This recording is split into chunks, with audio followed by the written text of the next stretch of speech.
That's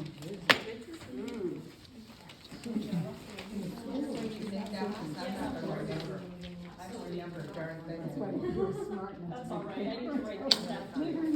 Are you still looking? Jala. Not so much.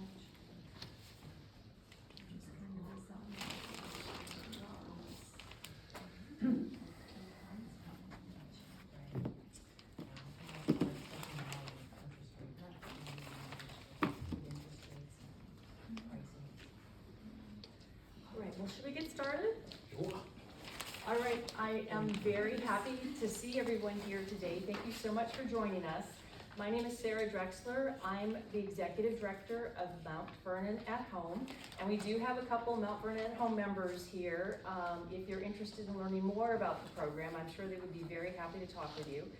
A couple of housekeeping items. I did put 2 flyers on your chairs. One is about membership with Mount Vernon at Home, and the other is about volunteering with Mount Vernon at Home. Mount Vernon at Home, as many of you may know, is what's classified as a village, and we are a local nonprofit that has members. We have membership, and we basically provide a lot of activities, social events, as well as support services for our members, like transportation, grocery shopping, simple home maintenance, and things like that to help our members age successfully in their home.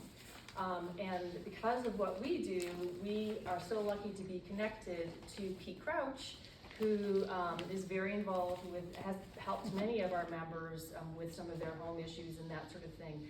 And so he was very kind enough to volunteer to do a downsizing and decluttering and a shredding event for us today. So we're very happy to have him. One thing I do want to mention, this relates to the library. So the library is accepting books. So if part of your decluttering is getting rid of some of the books that you've got stored in closets and whatever, they're accepting them, and they have a group called Friends of the Library that puts them upstairs to sell. And then the other thing is we have a special event that is going to be happening. We're calling it the Tech Petting Zoo, but basically on November 17th. Yes, what time? I'll just pop in here. Yeah, my name is Janelle. I'm the Adult Services Manager here, and I help with a lot of the adult programming. So we partnered together to do the Tech Petting Zoo, and our Access Services division is going to come in, and you'll be able to talk to them about all of the wonderful services they provide, like talking books. They'll have video magnifying lenses that can be loaned out. So if you have low vision, that is a great tool that you can use. And then library staff will be there to help you if you have an e-reader you're not sure how to figure out how to use, or maybe you have some other tech related question. We'll be there to help troubleshoot things like that. And so that is November 17th from 1:30 to 3 p.m.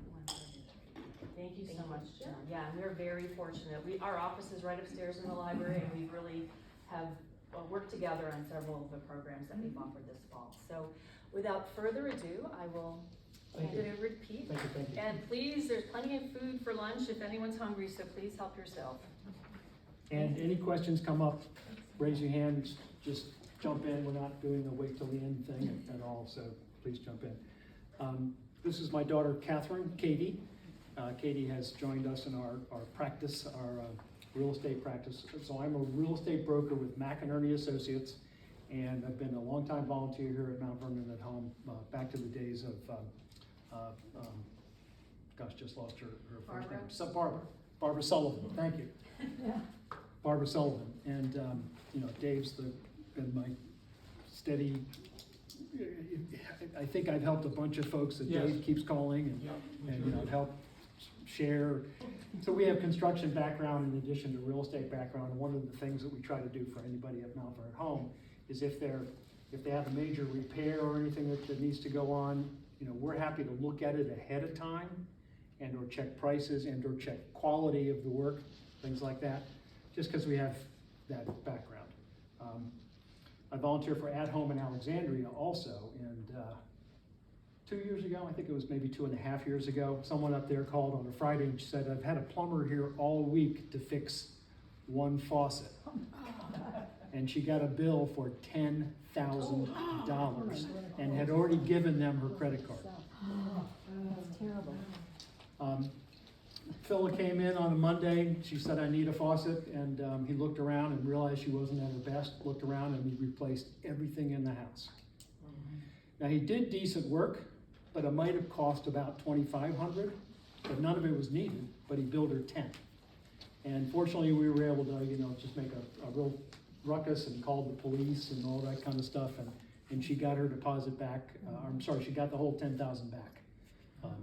But it's better to do that ahead of calling when you have an estimate or something like that, and we're always happy just to jump in and give an opinion, an educated opinion. So that's one of the things we do for Mount Vernon Home as well.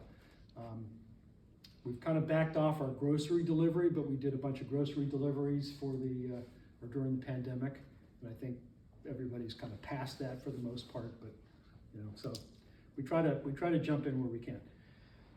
Okay, so I don't want to take too long. I'm already warm. I'm gonna take this off. Shredding. So it's already maybe a little late for some people who've dropped off their shredding today, but I wanted to touch on what to shred, what not to shred. So you've got a list in there. And my booklet just totally fell apart. I bound them this morning, and apparently I don't know how to work that machine, so if your thing falls apart, bear with me. The shredding, there are two things I'd like to add to that one paper. So our tax guy says keep your tax documents 7 years. 3 is kind of where the legal guys sit, but the IRS says keep it 3 years, but if we suspect fraud, we can go back 7. So you keep it 7. But people start to throw those older ones out, and a lot of people throw out their original settlement statements from when they bought their house because it got tucked in with their tax stuff. So before you throw any out, and throw them out, try to rescue any house-related papers, settlement statement in particular, because that helps you potentially avoid capital gains tax in the future. Question? Yes, ma'am. Is that for the house you're living currently, not any previous house? Correct, just the house you're living in now. So that's going to lead me into the next things. Actually, not quite yet. So the last item on this page, what to shred. The one thing I think everybody tosses or doesn't realize the importance of keeping is receipts on things you've done to your house. And that's really important to keep, and I'll get to that in a second. Anything you've done to your house, put on a new roof, did a new kitchen, added on a bathroom, put in a perennial plant in your garden. I mean, it gets that detailed if you want to. Keep all of that as long as you possibly can until you sell your house, because it will matter, and I'll show you why in a couple minutes. The next page should be the IRS. So a lot of folks who've owned their house for more than 22 or 23 years, for everybody who's owned longer than that, the tax law changed in the late 1990s on how you have to account for capital gains on your house. So if you have like a stock and you buy it here and you sell it here, the difference is a capital gain and you pay taxes on it. Same theory applies to a house. You sell it here, you bought it here, you've got potentially capital gains. So in theory, you buy,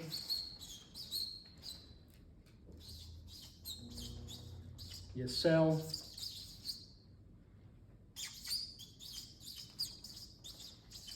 there's a $400,000 gain. So the first thing that happened in the late 1990s is, prior to that, any house you owned, you had to accumulate from house to house your capital gains. How much each house appreciated, and then you had to buy a bigger house, and how much it did appreciate, and then you had to buy another house, and how much it did appreciate. And there was going to be a day of reckoning, as you can imagine. But they changed that in the late 1990s to a simpler system. every 2 years, you get to sell a principal residence and keep a certain amount of gain. You don't have to track the back properties, you keep a certain amount of gain, and then that clock starts again when you buy a new property. There are a couple of tests in there, and I think I've got a sheet that actually is snippets of that particular IRS law. You've got it right there in front of you. I think it's section 523. And it basically says that every 2 years, a taxpayer can sell a property and keep $250,000 gain tax-free forever and ever. So that's a big change in that system. And you know, a lot of folks who again haven't moved for a while aren't that familiar with it, but it's a huge thing, and it ties back into some shredding, and I'll tie those together in a bit. So a couple selling a house keeps $500,000 profit tax-free. So in this scenario, if a couple sold that house, that $400,000 gain is tax-free, forever and ever, done. What happens if they exceed that? So let's do a different example of 800 is the sale price. I'm going to reverse these and put sale on top. Minus 100. Now they're at 700 potential gain. And I'll try not to spend too much time on numbers. I just want to point out the significance of keeping certain documents. Minus their $500,000, $200,000 is potential gain. But if you did capital improvements to your house over those 20 or 30 years, you get to whittle away at that gain because you spent money on it. So let's say you did an addition. You did a new roof.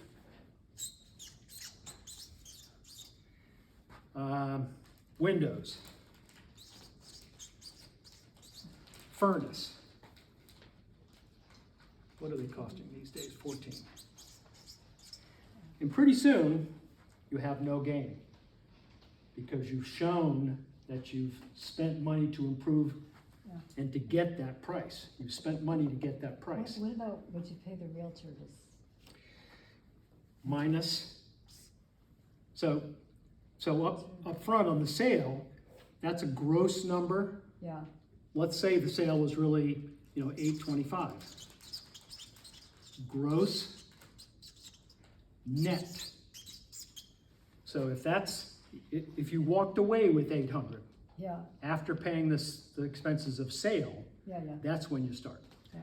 But that also means that what down here is you can start to deduct some other things, such as any costs associated, not any costs, costs associated with a refinance, costs associated with your original settlement, the things that were lender fees and things like that, you can deduct as well, because they technically allowed you to buy the house or acquire the house and then improve the house. So I don't want to dwell on this, but what that leads you to is keep your receipts. Oh, that's a good. Aren't some of those just maintenance? I mean, They do make a difference. They do call out a difference between maintenance and not. And that's why I said perennial plants. If you put in, what's an annual? Give me an annual. A petunia, I think that's an annual. You can't do that because that's just decorating your house. You put in a perennial, you have improved that garden under the category of landscaping. If you paint your house, typically that's maintenance. It doesn't improve the house because every house is painted. So that's not deductible, it's not capital improvement. But painting as part of an original build is, because you had to paint it in the first place. You had to paint that addition or paint the house. So one original, which, if you bought a used house or an existing house, is already in your acquisition cost. But you put that addition on and there's paint in there, it's just subsequent paint is more decorated. Yes, ma'am? so we think more toward long-term type long-term and anything that is not just for your kind of convenience and pleasure, there is a list on the back of this on the next page that says examples of capital improvements. Well, also, just maintenance, like, you know, if you need to replace your siding, so stuff like that. That's a capital improvement. Okay. That's a capital improvement because it improves the house over the long term. If you just painted the siding pink because you like pink, not so much. And when in doubt, you keep everything. You keep all your receipts on anything you ever do to the house. And so some of them will go by the wayside when you tally up this, and some will not. But the big, you know, there's a pretty big difference in paying taxes on $200,000 and getting it down to no taxes because you've kept your receipts. Yes, ma'am. I think I read in the Wall Street Journal that, and I wonder why my neighbors are so hot to make everything be original. But I think like Holland Hills has done that. And I think I read that if you are doing something like painting it to the original, or, you know, doing something like an old town. Like a restoration. Yeah, a restoration. So the reason why they want our neighborhood to become historical, which it is not become, is because everything they do to restore it, you can take off your income tax? Is that true? I don't know. I thought It sounds I probably read very, it in the Wall Street Journal. probably so. So that's why they're hot to make our neighborhood that way. I mean, So- I think of like wood floors, I mean, my mother carpeted over, but they were beautiful parquet, so stuff like that, you know. Generations later, people find out, well, they changed their mind about how aesthetic and all that. Each one of those, whether it's the wood or the vinyl or whatever, or the carpet, is a capital improvement.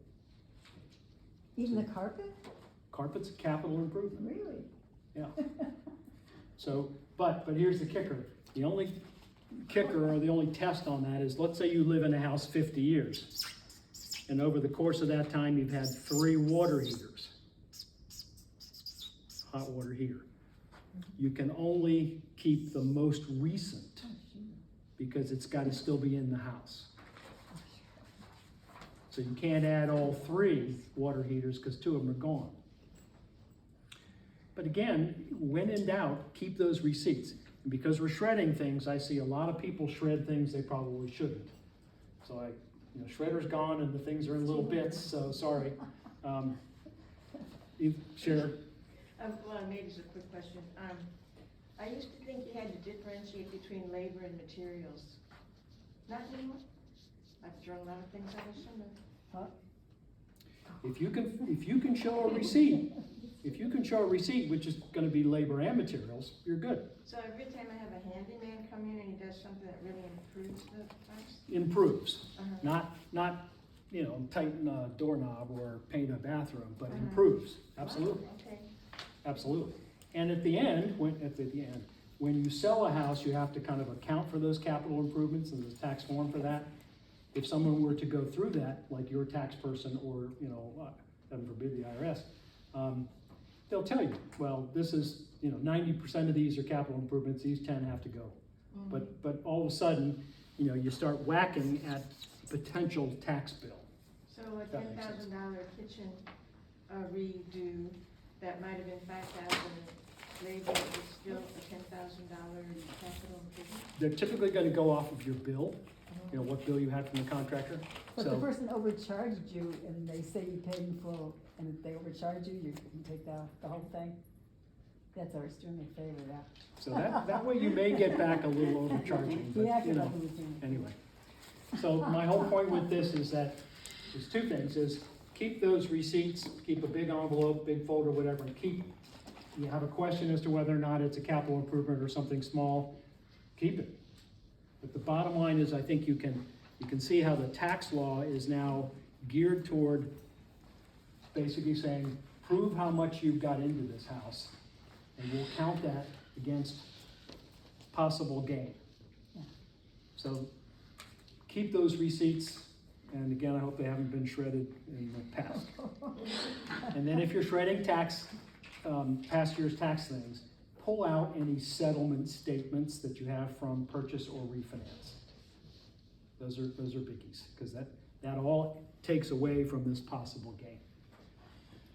Okay, gonna flip into one more IRS thing.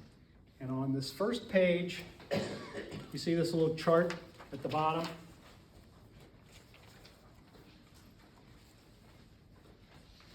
The first one, the only one that says IRS. There's a little chart at the bottom, and it says widowed. So, going back to this, every taxpayer gets $250,000 tax-free when they sell a principal residence. A couple gets $500,000.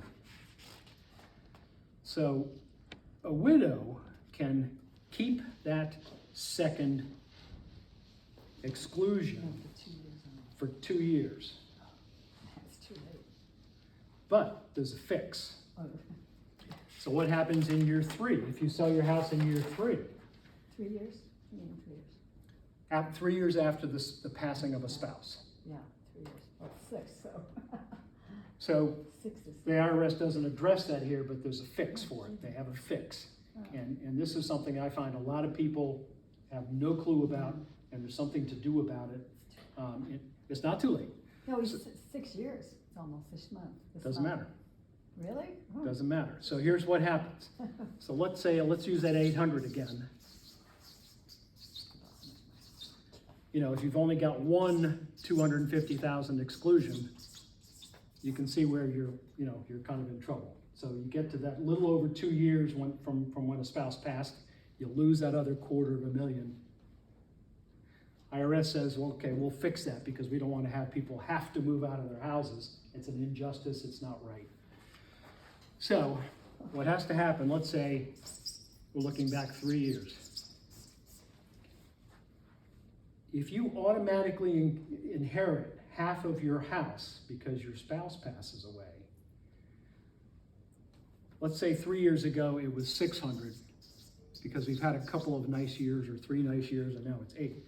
If the value was 600 at the time, you just inherited the spouse's half on top of How what can you you own. inherit it if it's in both your names? Is it still inherited? Is it inherited? Because if it's what's called tenants by the entireties or A trust fund? trusts are a little different, but they generally operate the same way. But the IRS has said, okay, well, if you became 100% owner when your spouse passed, and that's actually how most people take title. Take title as with what's called the right of survivorship. If one spouse passes, the other instantly becomes 100% owner. Okay? So this is a fix to not kick you out after 2 years because of tax reasons. The IRS says, okay, on that date, you inherited half of the house's value at the time. So if you bought this house for $100,000, way back when, as our prior example, it's a little more complicated than this, but essentially you've added $300,000 in acquisition money, and that offsets the loss of the first or the second $250,000 exemption. So, I'm just putting out the concept because here's what we see a ton in the real estate business when a single person sells a house having been widowed or become a widower. Because that transfer is automatic on the date of someone's passing, it's automatic. You don't have to do a thing, lift a finger, pay a fee, nothing. Most people do not know the value on the date of death. Yeah. I want to tell you something. I have a cousin that her family sold the house to her before they died. And I just cringed and I didn't say anything because I knew. And she's like, they sold us the house. And I'm thinking, oh my God. you know That's a no-no too. Yeah. But this is the big thing that doesn't, that people are not aware of. So when someone inherits that house, or half of that house from a spouse, that's how the IRS gives them a big bump up for losing the spouse's $250,000 on the day after 2 years. You can see in this folder, you get to keep, the other $250,000, you get to keep the $500,000 exemption if you sell your house within 2 years. A lot of people don't do that. This is their way of giving you some of that money back or some of that credit back. And that's forever? That's forever.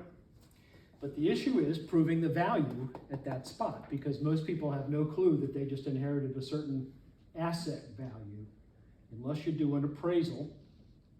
Oh, Some- at that time, you'd have to do an appraisal at that time? Well, some people do as part of an estate, settling an estate, some do. But What not about every, using your taxes? That usually gives you an estimate of how much your house is worth. that is one thing that people real do, estate your, taxes. your tax assessment. If you look it up 3 years ago in this example, your tax assessment's gonna give you a number. Some near it, you know, Near it, just to use, you can maybe use that. well, you could. A better thing is to have an appraisal done, That's Or- true. but it's actually not too late. So 6 we, years. so we always, or very often, do what's called a broker price opinion. Yeah? And that broker price opinion is enough for the IRS to say, the value of that house in 3 years is what the broker says it was. So we have very frequently done retroactive, because we have the data in the MLS. We can go back and recreate a plus or minus number, Yeah.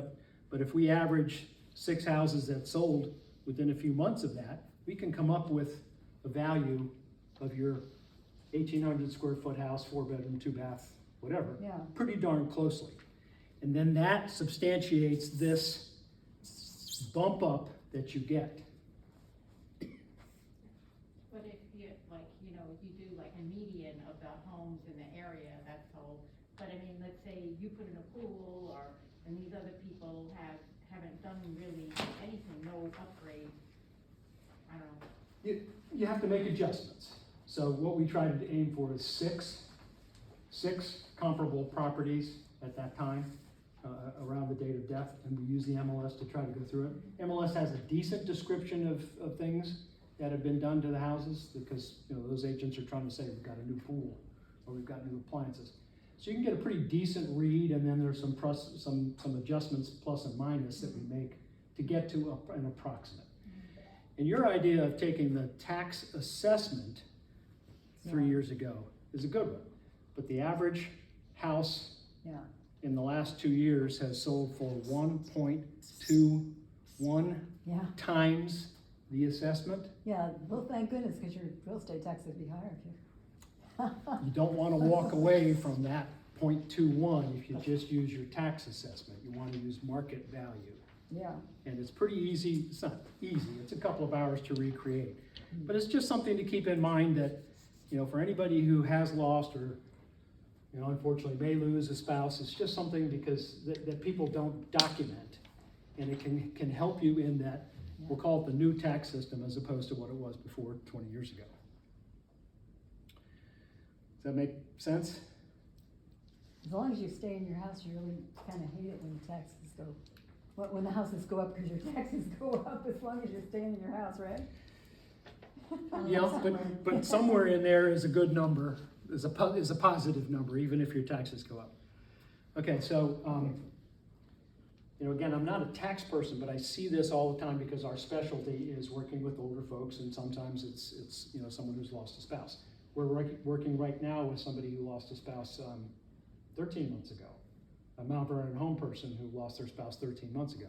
He's within the 2-year window, so he's not gonna have any issue. He gets his spouse's $250,000. But he instantly inherited her half. And if he was waiting till the day after the 2 years, we'd need to not backdate, but we'd need to run this retroactively to the value at the time. So you just have to keep that in mind.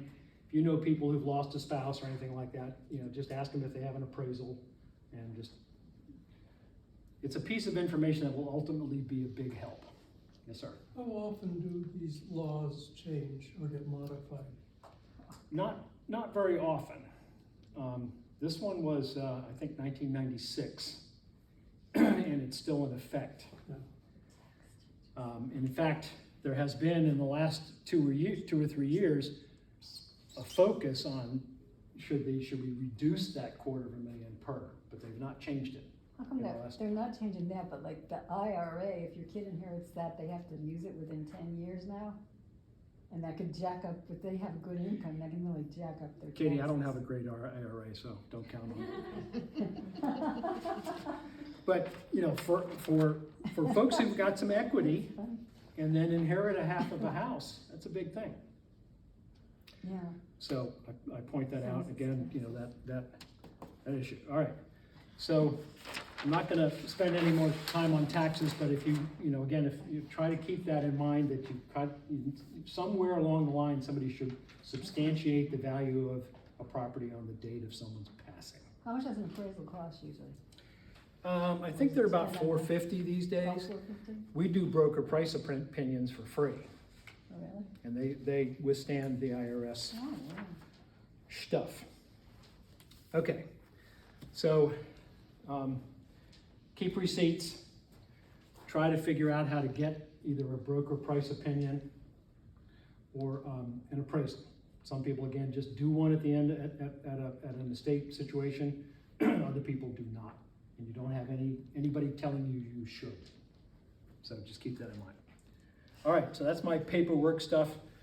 Let me go on real quickly to decluttering. These little booklets on your chairs. If you can go to this page in your handout, and hopefully it hasn't fallen apart. The back side of this page, now you turn it, has a little photo. These are intended to say, these are the 5 decisions that everybody has to make on everything in your house in order to declutter. In order to declutter significantly, let's say it's for a move.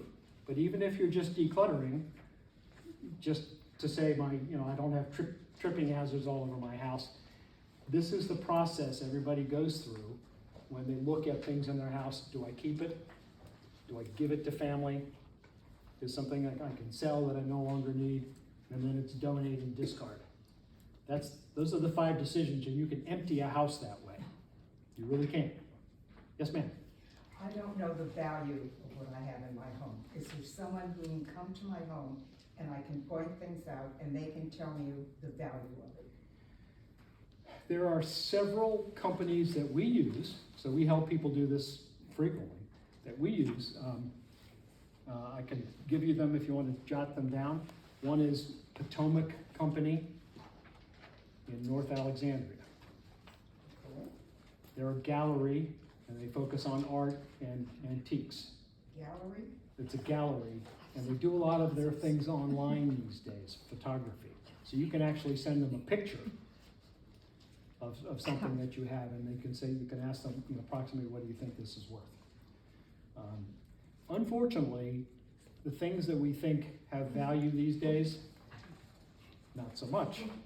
The newer generation doesn't want, especially if it's big and brown, they don't want it. It's the truth. Yes, ma'am. I read where my mother's china isn't worth anything. I'm crushed. She What was about such a funnels, wonderful too? cook, and I have so many memories, being served as a child and all these wonderful dishes. I guess nobody wants them, right?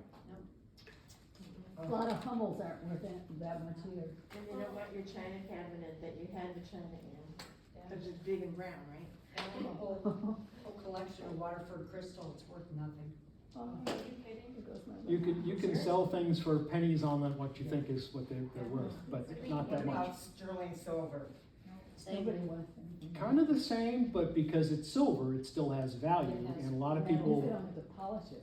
don't listen to this, but they'll buy it and then melt it down and use it for something else. If you think people who are maybe first timers, China is or something to eat on. I mean, at the Spectrum, yeah, they had a lot of value in one time, and now, you know, but there's kind of like dishes, dishware, so for people who don't have anything, you kind of say, you say to yourself, oh man, this was expensive, it had such value, and to just give it to somebody like Corningware or something, you're like, but if it gets used, and it's not trashed, then that has, at least it's been redeemed some way. It's got some value somewhere, yeah. Now, we're kind of odd. We have my grandparents' good china, her great-grandparents' good china. And we use it twice a year, Thanksgiving and Christmas. Yeah. We have a place to put it. It's not in a china cabinet, but another quick story. We also just recently sold, or not sold, but renovated our first floor, and the whole purpose was to get rid of some of the big brown stuff. And we also realized that we had 4 pieces of big brown furniture that were named after deceased ancestors. We had Uncle Walter, we had Granddad, we had Nana and, Pa and Grammy, and then we had Nana. And, you know, when you start naming your furniture after deceased relatives, maybe that's time to get rid of some. So why get rid of it? You like it. We liked it. 2 months ago, somebody that I volunteered for up at home in Alexandria had her 5th fall in 3 years, 2.5, 3 years. Broke her 2nd hip. This was a year ago. This was recent. Shoulder.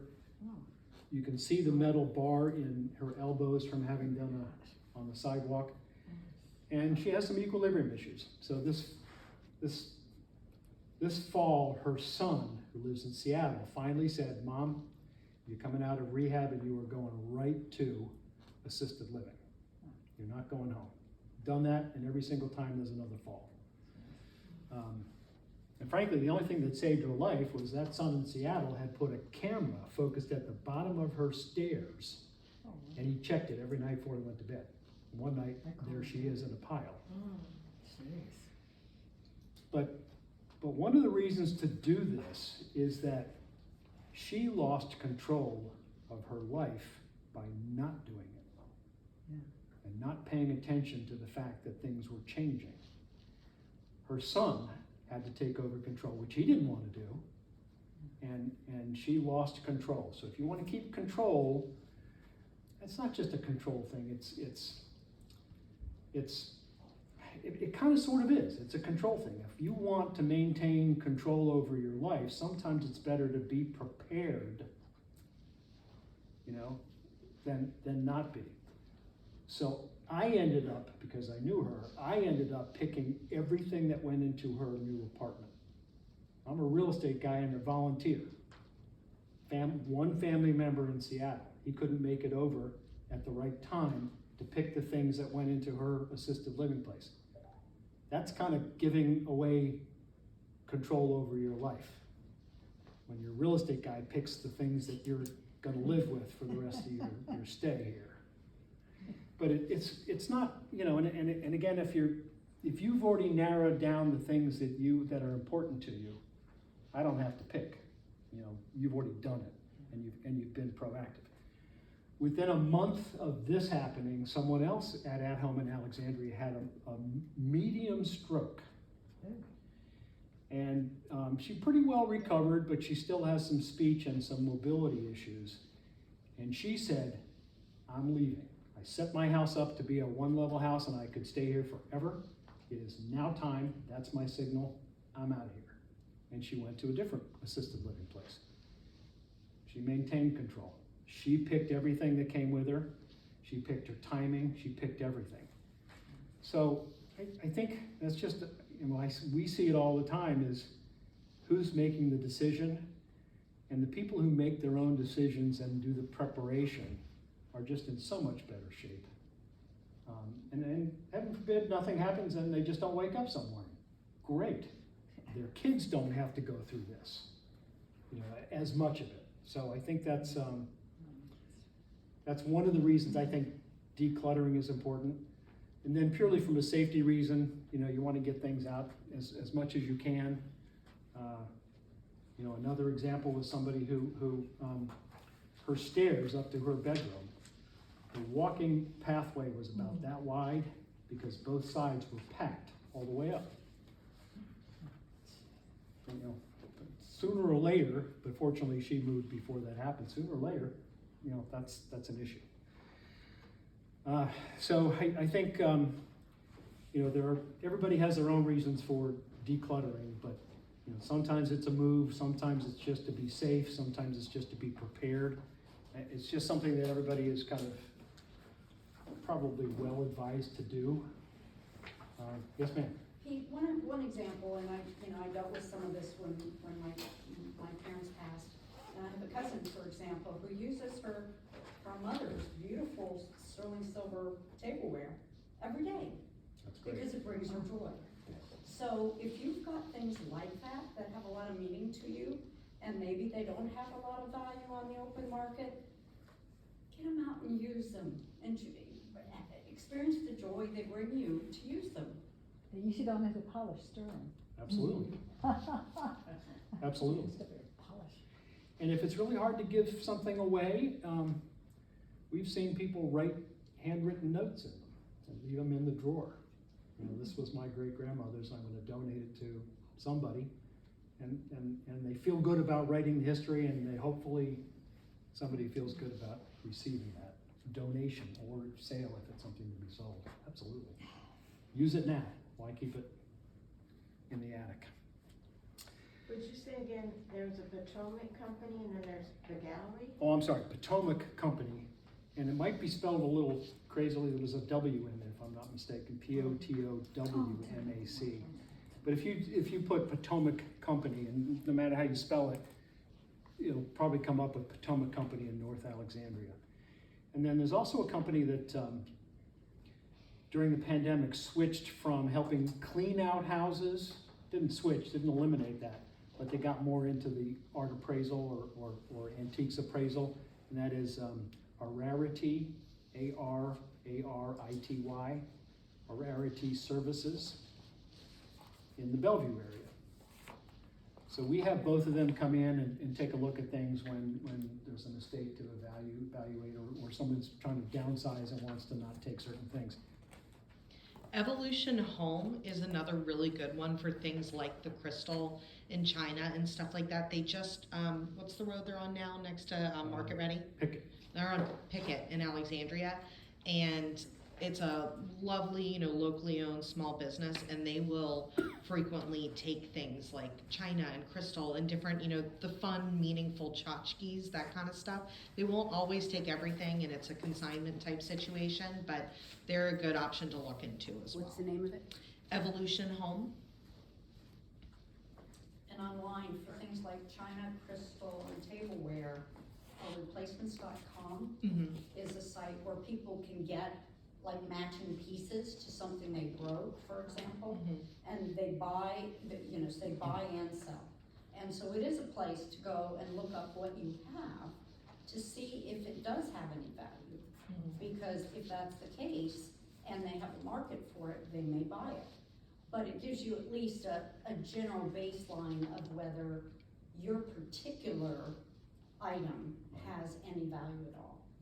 Right, and the one exception to the big brown rule, which is generally true, is unless it's mid-century modern style, that you can totally sell. My generation, people in their 30s right now are just, that's what we're all buying. That is the one exception. Anything mid-century modern style, you'll have no problem selling. Anything else will be very hard. We should probably email these, or Like get these window walls and stuff like that? contacts over to the office. Like my We'll do that. Window walls. What do you I don't know what that is. No, it's a window. Window, Very yes, modern, yes. modern. That style, yes, but I'm talking about like furniture. You try to sell them at first, Mid-century modern. but you have to be prepared for them not to sell and to be given away or donated. But I mean, does Goodwill take that sort of thing? So Goodwill and many of those larger charities will take those things if they're in immediate resellable condition. I like some of If it's broken and needs repair, unless it's but there are a lot of smaller charities that will take things that need a little bit of repair because they just, you know, they're serving maybe an immigrant population or something else, and they're turning it around locally and giving it away. So there are lots of smaller charities like that that will take pretty much anything. They have their big dumpsters ready if they don't, if they're not ready, if it's not in good shape. So right here on, Sherwood Hall, right here, two blocks that way, the thrift store. They have huge dumpsters in the back, and everybody brings their stuff and they pick through it. I don't know what percent they keep, but they only keep like 20%, I'm sure, or 50, I don't know what it is, but if it doesn't meet their standard to put in the thrift store, they'll toss it. But the point is, they'll make the decision and you're welcome to drop it off. They'll give you a receipt for your taxes too, although you can't get much off of your taxes now. Doesn't help as much as it used to. changed a lot. Sarah? There's also a company called Green Drop that will pick up, and they take a lot of stuff, and they'll just leave it out in front of your home, kind of like other organizations used to do, but you get to pick where you want the proceeds from the pickup to go. Like, I know they work with Salvation Army, they work with Purple Heart, there's other organizations that they do the pickups for. And it's right on Route 1, I think. Green Drop, yeah. Yep, heading north. Yeah, and Vietnam Vets does pickups at the I've time heard too. You those. can schedule a pickup day online and just put the stuff out front and they'll take it away. Anything up to including like small furniture, as long as one person can lift it. Churches often have a cause, or a refugee or something cause, so check with churches too. And if you have a particular cause that you already donate to or whatever, you just ask them where would they send it, and they'll typically give you some good information. It's not fun. A lot of the stuff ends up donated, and sometimes we end up watching it go in the truck, and you don't know which direction it's headed to, a donation or a dump. But you have to let it go. Does Salvation Army take things? Yes, absolutely. Again, they're like categorized as a bigger thing, and they want it to be in good, serviceable condition. Some of those places used to have like a little woodworking shop in the back where they would fix things. They don't do that anymore. All right, I don't want to take your time too terribly much, but let's say you're decluttering for a move. By far, the best thing you can do is try to get a floor plan. If you know where you're headed, they'll give you a floor plan of where you're moving. Virtually every senior community or every condo has got the ability to give you a floor plan. And if you take that and you say, okay, well, look at my house. There's only one place for one couch. I have to get rid of my other couch. There's only a place for a bedroom, 2 dressers. I have to get rid of the other 2. It'll help you winnow down what you want to take. So if you can get a floor plan of where you're headed, again, if you're deciding to move, far and away the best thing you can do. If you can't get, or if you don't know where you're headed yet, and you still want to go through this exercise to be ready, take anybody's floor plan. If you know you need a 2-bedroom, take a 2-bedroom floor plan. This 2-bedroom is 1,200 square feet. It's at Montebello. That's just a sample of a 2-bedroom floor plan. And if you have enough that you can, fill this with what you've got, that's the best thing to do. Yes, ma'am.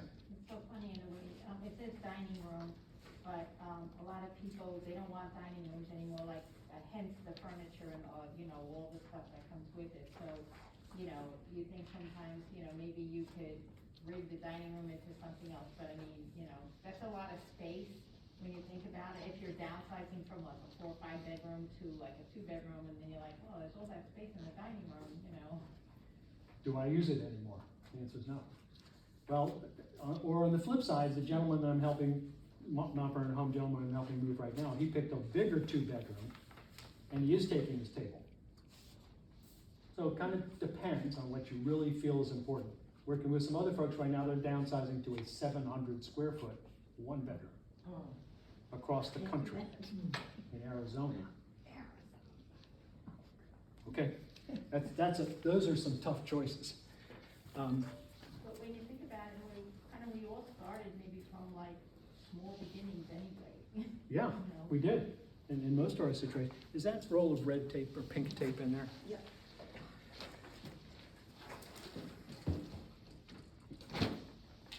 Thanks. So we use these just to kind of remind people that if you make a decision about something, if I can get off there, you sticker it. And that you go from one room. I've always found it easiest to go into one room first and do all 5 decisions. These don't stick really well, but painter's tape and other masking tape does. And we have tape that is all 5 colors. And this also lets you say what its destination is, Uncle Bill, or just Bill, or Salvation Army. And it won't leave a residue when you peel it off. So we have those 5 colors. If anybody wants them, we can certainly get them to you. But that's, over years and years and years, we've distilled it to those 5 decisions. And you can literally empty a house on those 5 decisions. So I guess there's probably not much more I can say on the floor plan, but a floor plan of where you're headed, or at least something where you think it's got enough space. And if you go through that exercise and you say, well, I can't possibly fit everything in 1,200 square feet, that'll tell you something. You need to go either a little bit bigger in your next residence, or make some harder decisions. Okay, my exploded brochure, I think, has us down to the overview of the market, I think. Is that the next page? So, we have a very interesting market right now after a couple of years of just almost runaway pricing. The market has almost reversed. Interest rates have gone from 3 to 7, and that has changed us from a seller's market to probably a balanced market.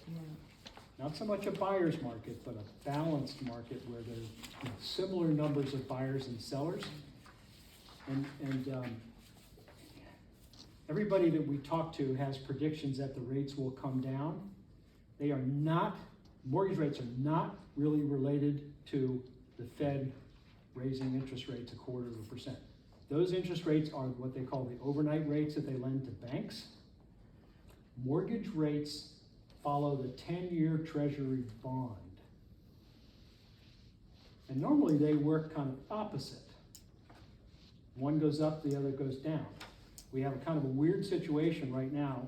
During the pandemic, the Federal Reserve bought over $1 trillion worth of mortgages. That's how we got the 2.8%, 2.9%. They were subsidizing the mortgage market as a way to stimulate the economy with the fear that the pandemic was going to crush things. We bought $1 trillion worth of low-priced mortgages. Now they're selling them. So when they sell $1 trillion worth of mortgages, the price comes down. There's too much supply. Price comes down. Rate goes up. That's what's happened to make these rates go bananas. And the good news is that's going to run out. Might take a year, but it's going to run out. And then we get back to the typical economics, which every lender I speak to says, don't quote me when I say this, because they don't ever want to be responsible. But they all believe that anybody who purchases a house right this minute is going to be have a good opportunity to refinance in about a year and a half or 2 years. But the big thing is this market is nowhere, or the change in the market is absolutely nothing like 2008.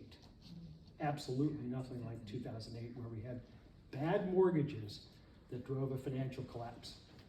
Everybody who's gotten a mortgage in the last couple of years here has gotten a fantastic 30-year fixed rate deal, and they're not going anywhere. So they're not going to default, it's a totally different change in the market. It's driven by this flood of low-priced mortgages, which shouldn't run out. So having said that, we've got this kind of plateau effect going on right now where house prices are settling, and maybe you can't take the last sale and add $10,000. Maybe you've got to maybe even take it down a little bit. We are seeing some of that, especially as we get into winter.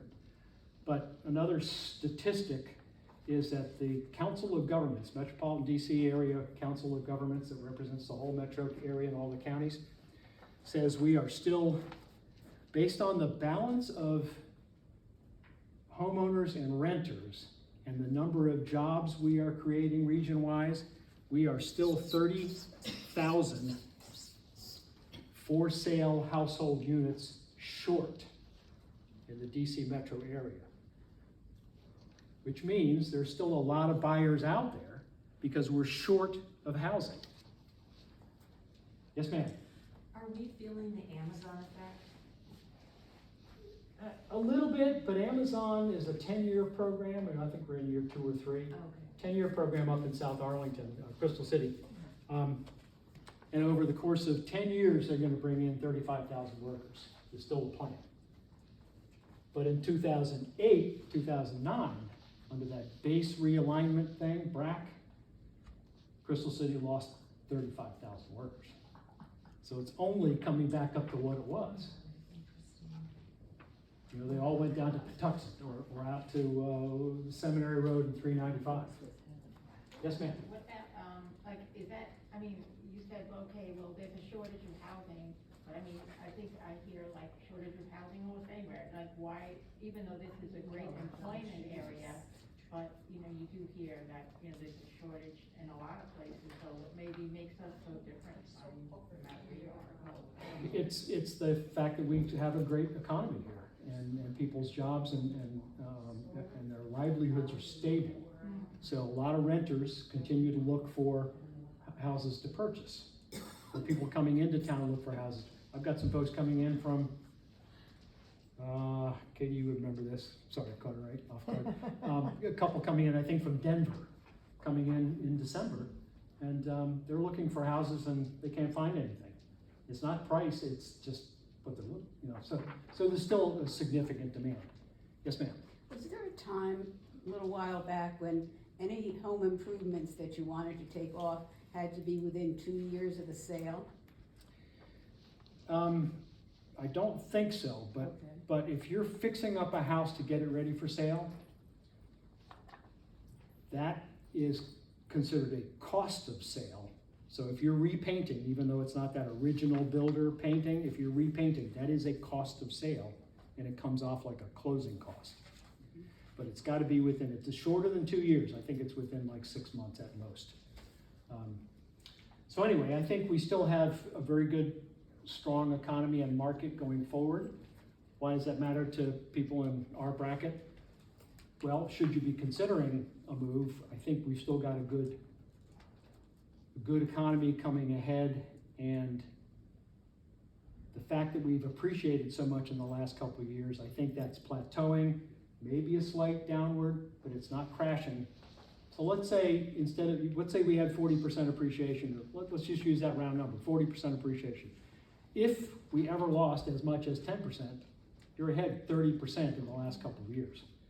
Could make sense to take that $250,000 deduction, $500,000 if you're married, and lock that in before the market does anything different, before Congress takes a whack at the tax shed and all that kind of stuff. And that's what I mean by the stars aligned. We've had appreciation, so your values are up. We still have strong demand. We still have those exclusions. I think the last Congress also limited how much you can deduct on your taxes for state and local government taxes and mortgage interest. Might not be in there. But some of the people, for example, in waterfront Alexandria, tax bill $17,000, they can't deduct all of it. It's beyond that $10,000 limitation. So if you have deductions that exceed that under certain categories, you can no longer deduct them. We also have more and more senior living options coming online every day around the region. And I'm not always a fan of senior living options because I think most of them come with almost mandatory meal and healthcare packages these days. But we have a lot of communities that are called naturally occurring retirement communities. And they're like condominiums that have a lot of services. Everybody familiar with Montebello on Route 1? That's what they call a naturally occurring retirement community because it has so many services: indoor pool, outdoor pool, separate restaurant,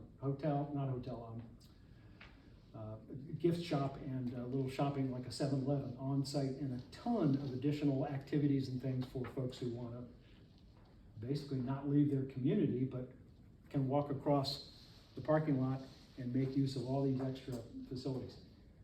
Bellhaven, the condos at Bellhaven, somewhat of the same thing. Bellhaven is right next to that shopping center, and there's almost anything you can use in that shopping center. A lot of people just go to Bellhaven. You know, skip the mandatory meals at some of the more organized communities, skip some of the higher fees, buy a condo, go over there.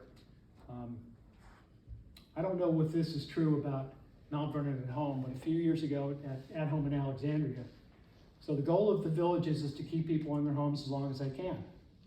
Is that a fair statement? Yep. But when we did an analysis of the members, of the 200 members at AHA, at Home in Alexandria, over 40% had already downsized. They lived in Montebello, Porto Vecchio, and some of the lesser known condominiums, but they had downsized. And then they chose the villages to keep them active, involved, and to have all the services. And you know, the knowledge of the, you know, who to call when you have a broken hip and you need some health care. You know, that, so I think a lot of folks think retirement community is big, expensive, and fees. Condominiums are very, very, I don't want to say, you know, in vogue, but it's a wonderful option if a community such as that is not the right thing. And then in most condominiums, if you have a healthcare need, be it permanent or temporary, you can bring it in to the condominium. So it's just a thought to keep in mind. And actually, I didn't put these on the chairs, but this little thing has some examples of types of communities, and you're obviously welcome to that as well. All right, last one, we'll wrap it up. A lot of people say, yeah, but my house needs work. I can't sell it this way. Well, you don't have to put a lot of money into a house to get it on the market. If you want to get someone in and spend $100,000 in 6 months fixing up your kitchen and bathrooms, and you're really okay with that, by all means do it. That's where you'll maximize your return on your house. On the bottom, if you listen to the news guys or the guys on TV and or some of the postcards that you get, we buy your house, don't lift a finger, don't, you know, we'll take all the contents and all that kind of stuff, we'll get rid of it. You'll get 60 cents on the dollar. Well, if you've got an $800,000 house, and again, I just use that number, what is 60 cents on the dollar? 480? That's what, you know, you walk away from so much equity if you take those totally as is. I think those are the flippers, or those are the guys who want to be, you know, just buy your house, put in a little bit of work, and they'll sell it for $750. Well, who's gotten your equity? Them. Don't like those guys. The best way is to take your house and make it clean. If anything's broken, fix it. But you don't have to renovate. Nobody has to renovate, add a new kitchen, add a new bath, just to sell their home.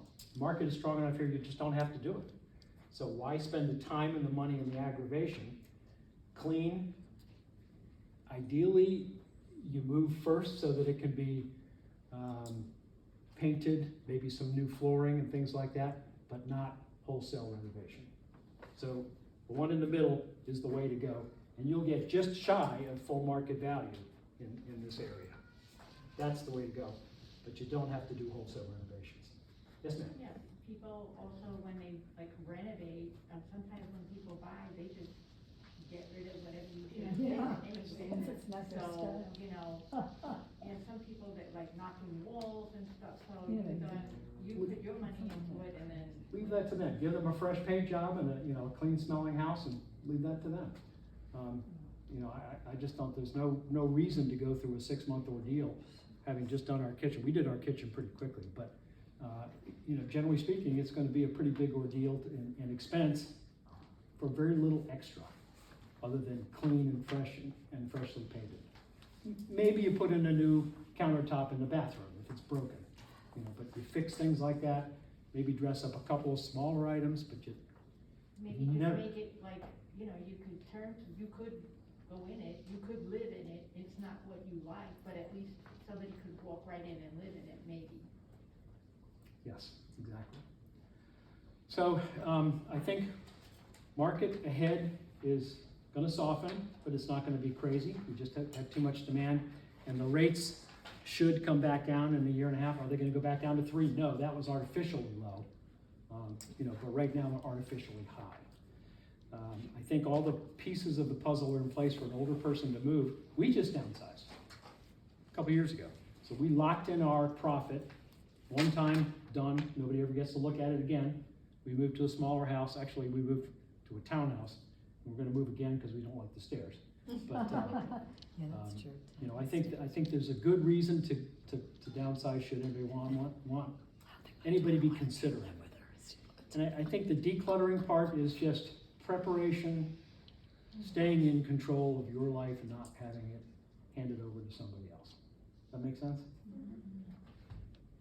Thoughts, questions? I'll get out of here. Any questions for Keith? Yes, ma'am. Your personal opinion, do we leave $1 million home to our 3 sons? I'm going to give you my name and address, and I'll be your 4th son. That's a totally up to you thing.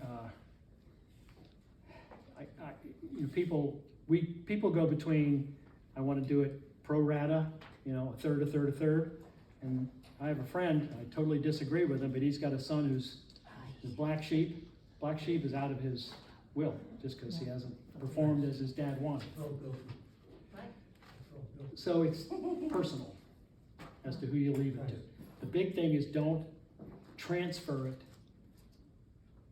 while you're with us.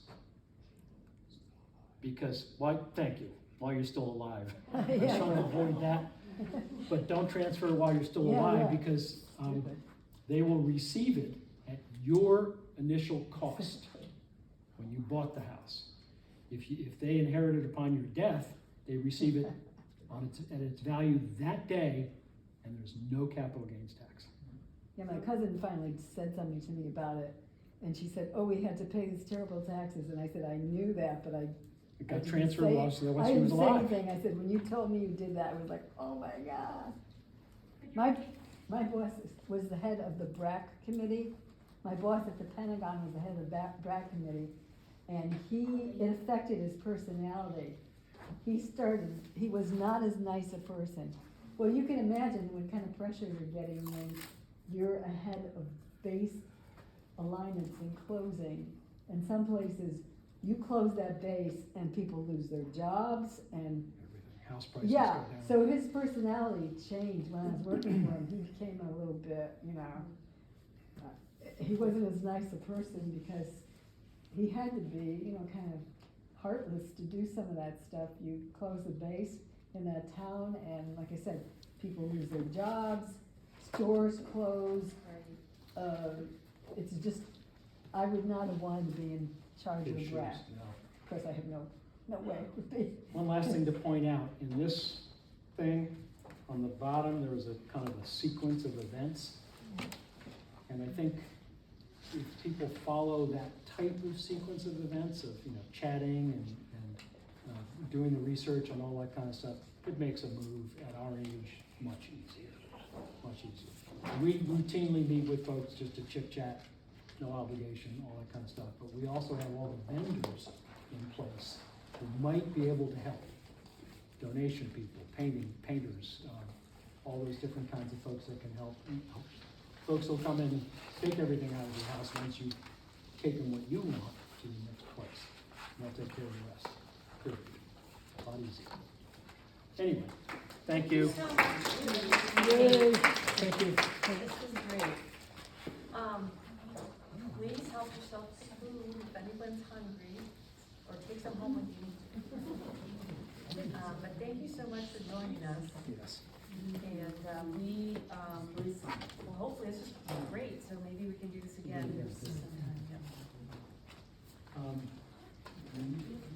His card. I've got his card. Yes, take mine as well.